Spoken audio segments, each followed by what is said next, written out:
लखनऊ के आशियाना इलाके में रहने वाले एक बुजुर्ग व्यापारी की हत्या कर दी गई।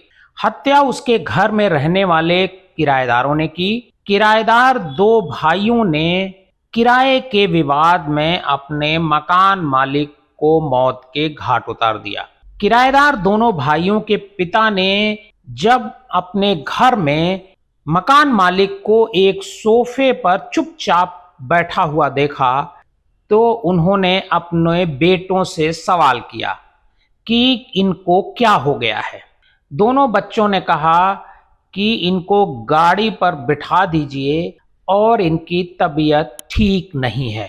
उन्होंने छींटा मारा पानी का उनके सिर पर, लेकिन फिर भी शरीर में कोई हरकत नहीं हुई। फिर किराएदार दोनों लड़कों ने उन्हें गाड़ी पर बिठाया और दूर ले जाकर के फेंक दिया। दोनों जो लड़के हैं आरोपी इस मर्डर के, उनके पिता ने पुलिस को बताया कि मकान मालिक बहुत अच्छे थे, हमें सालों से अपने मकान में रखा था, सोचा भी नहीं था कि हमारे ही बेटे उनकी हत्या कर देंगे।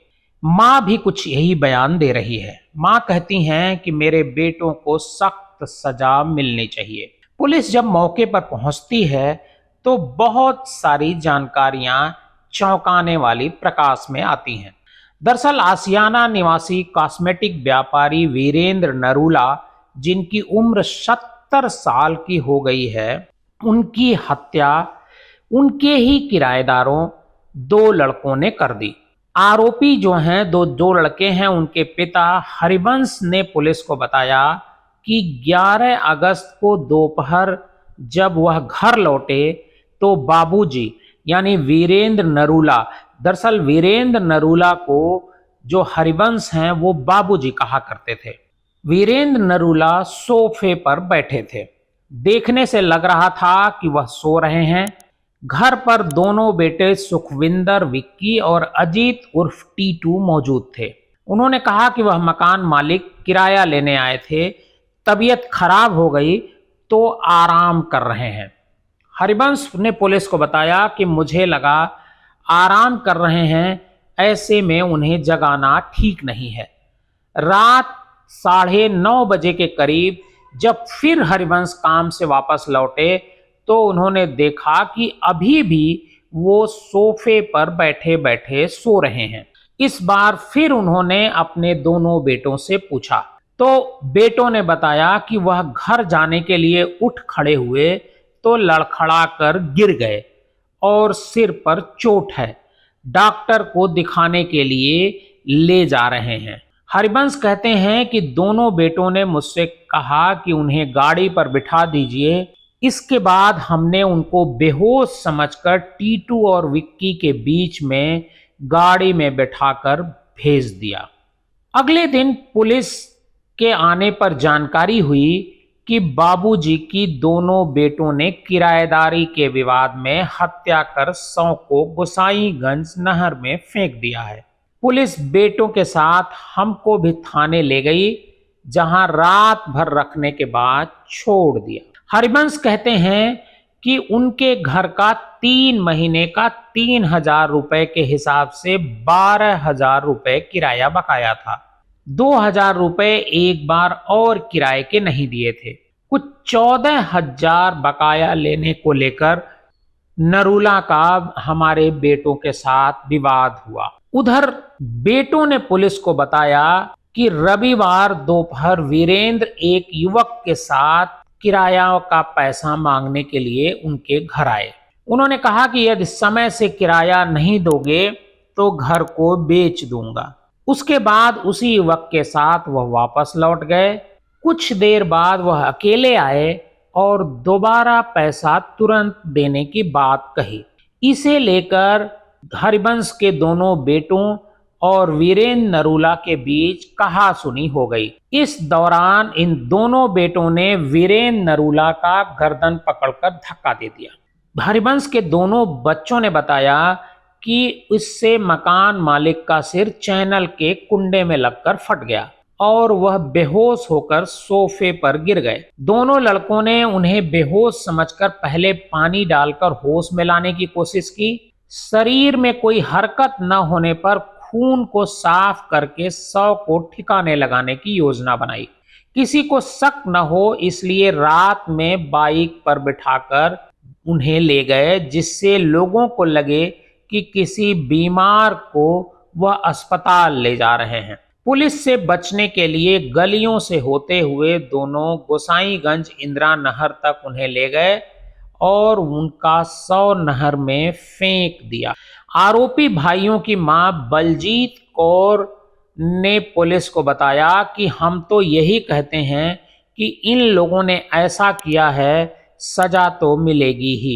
उनके मकान मालिक के बेटे सिद्धार्थ परिवार का बाप चला गया। बीवी के सिर से साया चला गया। गलत किया है, मुंह से बात करते तो न लड़ाई होती न झगड़ा होता। यदि कुछ होता ही है तो पुलिस को बुला लेते। वह कहती हैं कि बच्चों से बड़ी गलती हो गई है।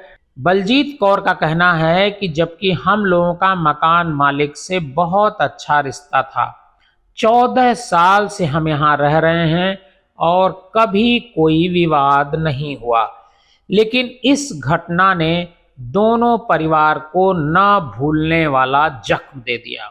उधर वीरेंद्र नरूला व्यापारी की मौत की खबर सुनने के बाद उनके घर में मातम का माहौल है। वीरेंद्र की हत्या की खबर सुनकर उनके दोस्त भी उनके घर पर पहुंचे। एक दोस्त रविंद्र सिंह ने मीडिया वालों को बताया कि वह बचपन के साथ पढ़े और बड़े हुए। वह बहुत ही सज्जन थे। उनकी हत्या ने पूरे परिवार और परिचितों को हिलाकर रख दिया। वह होम्योपैथी दवाओं के जानकार थे, जिससे छोटी मोटी बीमारी की दवा भी देते थे, जिससे हम लोग उनको डॉक्टर साहब भी कहा करते थे। ऐसा वीरेंद्र नरूला के जो दोस्त हैं रविंद्र सिंह का कहना है। वहीं दूसरी तरफ बेटे सिद्धार्थ की लिखित शिकायत पर पुलिस हत्या आरोपी दोनों भाइयों के खिलाफ हत्या का मामला दर्ज कर लिया है। इसके साथ ही गोसाईगंज नहर में शव की तलाश बुधवार को भी की गई, लेकिन सफलता नहीं मिली। पुलिस ने पानी का बहाव तेज होने से शव बह जाने की आशंका जताई है। आसियाना एल्डिको उद्यान प्रथम हरिमनी कॉलोनी निवासी वीरेंद्र नरूला अपनी पत्नी अमला के साथ घर में रहते थे। उनके बेटे सिद्धार्थ और गौरव अपने अपने घर में रहते हैं। वीरेंद्र का एक मकान रामनगर में है, जिसमें हरिवंश अपनी पत्नी बलजीत कौर और बेटे सुखविंदर उर्फ बिक्की और अजित उर्फ टीटू के साथ 14 साल से किराए पर दिया है, जिसकी किराएदारी का विवाद चल रहा है। कहा यह भी जा रहा है कि वह मकान खाली कराकर उसे बेचना चाहते थे और विक्की और टीटू इसका विरोध कर रहे थे। वीरेंद्र के रविवार देर तक घर न लौटने पर बेटे सिद्धार्थ ने सोमवार को पुलिस थाने में उनकी गुमशुदगी की रिपोर्ट दर्ज कराई। पुलिस ने तलाशी के दौरान किराएदार भाइयों को हिरासत में लेकर पूछताछ भी की थी, जिसमें सामने आया कि किराएदारी के विवाद में उनकी हत्या कर शव सुल्तान रोड स्थित गोसाईगंज नहर में फेंक दिया गया। आसियाना के इंस्पेक्टर छत्रपाल सिंह कहते हैं कि आरोपी भाइयों ने पूछताछ में बताया कि किराए को लेकर विवाद में मारपीट हो गई, जिसमें कॉस्मेटिक व्यापारी की मौत हो गई, जिसके बाद दोनों भाइयों ने शव को बाइक पर अपने बीच में रखकर करीब 10 किलोमीटर दूर गोसाईगंज नहर में ले जाकर फेंक दिया, जिसके बाद उन्हें पकड़कर शव की तलाश की जा रही है। व्यापारी वीरेंद्र के मोबाइल की जो लास्ट लोकेशन उनके पुराने घर की मिली थी।